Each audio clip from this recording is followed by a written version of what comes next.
Hi, it's Pat here. Today I'm working on this previously started painting background and I'm adding more layers onto it using a variety of tools.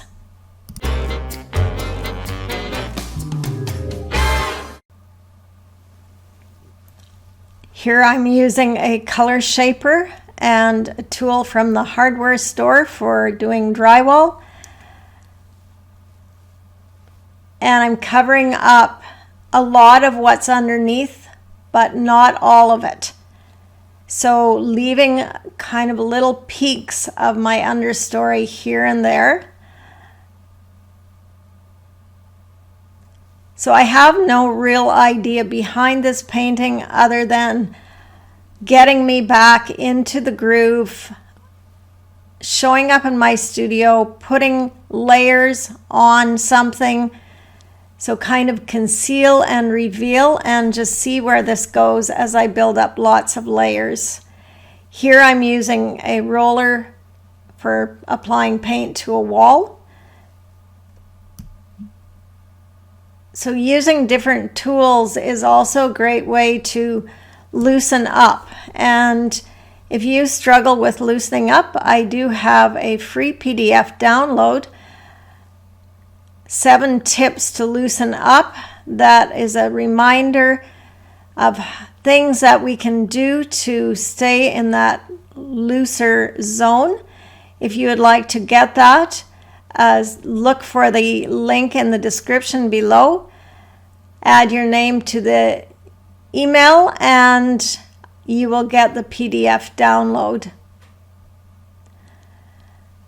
So sometimes showing up can be hard, especially if you have a lot going on in your life or things just feel heavy and you're a bit out of sorts.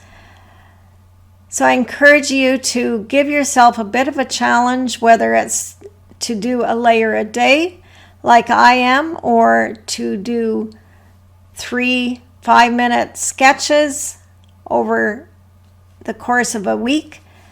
3 5-minute sketches a day is what I meant, over the course of a week. And any challenge you can think of. If you're really ambitious, you can come up with a 30-day challenge that you want to do. So a challenge can be as simple as exploring color, working in your sketchbook, something that's going to get you back in the groove. A lot of artists or emerging artists, beginner artists, always want to wait until they're in the mood or the muse shows up. And I'm going to tell you that the muse does not show up unless you show up. It's not a feeling you get sitting around. It's something that comes about when you are actually working. So even if you are making your worst work, your ugliest work, and you're not in the mood, you are allowing the muse an opportunity to visit. So don't procrastinate. Get in a habit. Painting is like skating or riding a bike or anything you've done a lot. If you don't do it, you're going to feel rusty, but it will come back. Here I'm using a woody Stabilo and a couple colors. I'm going to use some graphite, maybe Caran d'Ache. Some of these are water soluble and they will run, but I'm not concerned in these beginning layers. If it's near the end, I'm going to put on a fixative before I varnish it so I don't pick those colors up in my brush. So this can be a great way to loosen things up if you're starting to feel tight in your work and you just want to give it a little more energy. Also, when you're starting to feel stuck, it's time to back away from your work. Take a different look out the window, have a snack, or just don't go on social media. That's not helpful at all. read a few pages in a book, do something different, change your focus, come back with fresh eyes. It is so helpful. So here I'm adding a layer of green, just using my paint roller and my color scraper. So this color scraper is about 3.5, 4 inches wide. It's absolutely one of my favorite tools, and I really do like using a paint roller too, especially on bigger format paintings. You can cover a lot of ground in a little bit of time. So I've allowed these layers to dry in between. I'm not working wet on wet, and you can see I use both my hands when I'm working, sometimes both at the same time.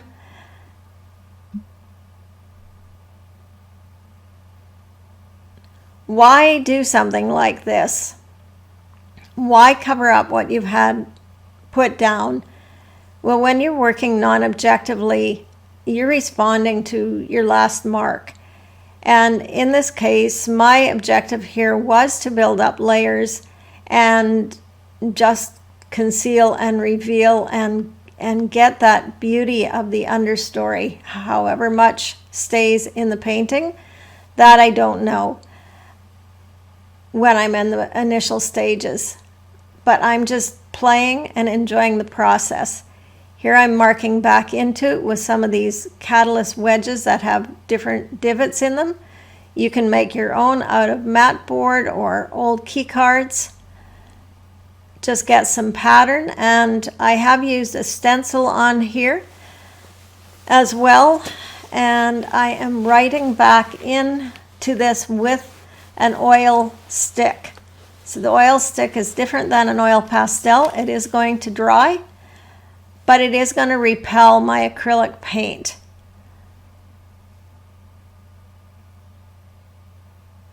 So I made a mess out of that one, and I wiped it back with some solvent and did it again.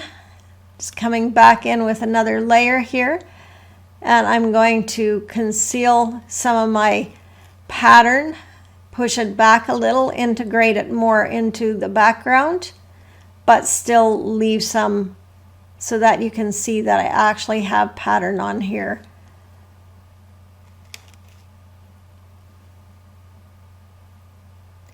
If you enjoy my demos and instructional videos, consider supporting me by either buy me a coffee, every little bit helps, or if you would like more instruction, come and check out my membership. There's a free 7-day trial right now, and is a very reasonable cost per month, where you have a community and also you're able to get feedback and critiques on your work. So it's very valuable.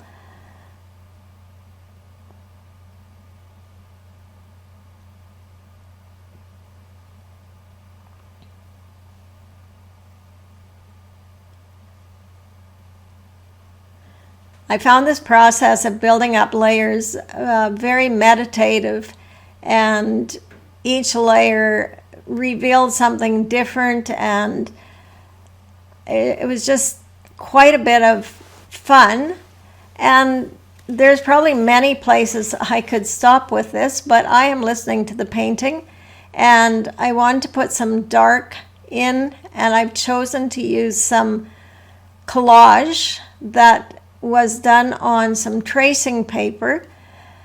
So these are large mark making, asemic writing type of marks that I have used unorthodox brushes to make these, so twigs and things I've picked up, and I've just used India ink or Chinese ink.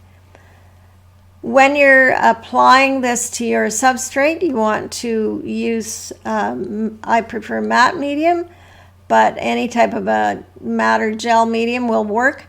You want to, on thin papers, put some of the medium on both sides of, not both sides of the paper, the underside of the paper and the substrate.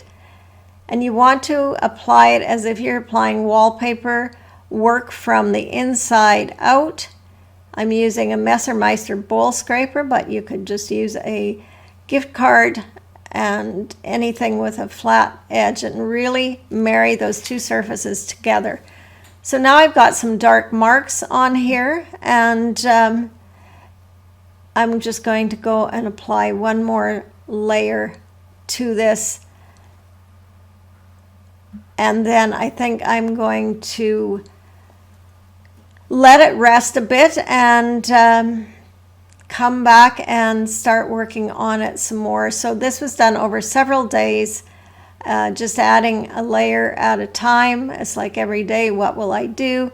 And it just kind of got me back into the groove of working after the holidays. So I did record this in January, and I'm just getting to the editing of it now, but I hope you enjoy it, and please leave any questions or comments that you have below. And again, if you feel like you would like to support my work and help with the costs of running my channel, there's a link also in the description below to buy me a coffee.